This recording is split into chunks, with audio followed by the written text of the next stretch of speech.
Give me the Two of Cups for Earth sign, Taurus, Virgo, and Capricorn.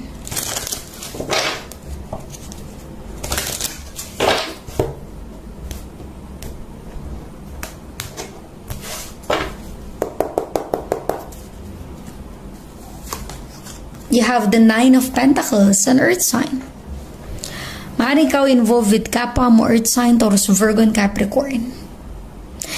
I'm really getting here two energies, okay, Earth sign? The first one is, maaaring ikaw ay matagal ng single, okay, with the Nine of Pentacles. Ang priority mo is trabaho, puro work, work, work. Business, business, business. Ang priority mo is to improve your life, and that's a good thing, okay? But it feels like you will have the opportunity of a romantic connection with someone.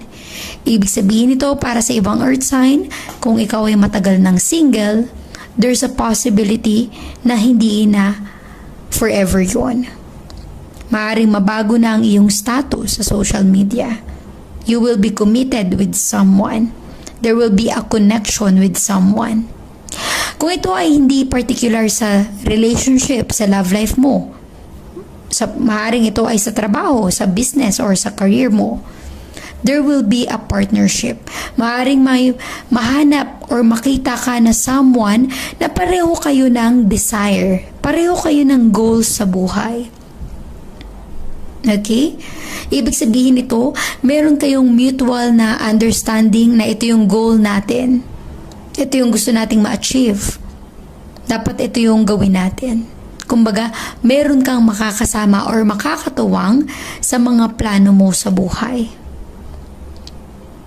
Okay? So, I'm really getting here, Earth sign, with the Nine of Pentacles. Para bang masaya ka sa buhay mo. Kahit na may love life ka or wala, may kapartner ka o wala. Pero sa pagkakataon na ito, may darating sa buhay mo at it feels like mas sasaya yung sitwasyon mo, yung buhay mo ngayon.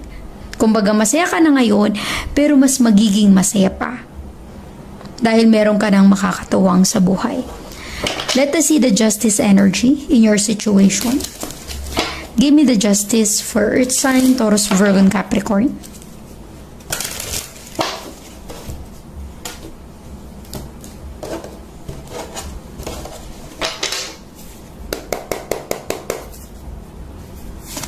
You have the Sun. Diba? Para sa iba, merong anak. Okay?